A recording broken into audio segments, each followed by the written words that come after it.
If you want to change widget size on Google Pixel 10 Pro, what you can do is you can press and hold your finger on the widget in order to select it, and then if you have this option that allows you to change the position of the widget, you can just drop it back into its place, and then you will see those circles on sides. You can use them in order to change the size of a widget, as you can see like this.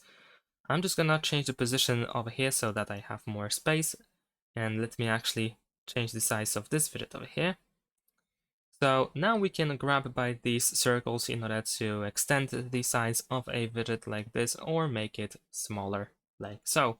Of course, in some cases, some widgets do not have the option to change the size. In some cases, you will be able to only change the width or the height only for the widget. So not every widget can be resized, and in some cases, resize options are limited. And that is pretty much it. Thanks for watching, leave a like and subscribe.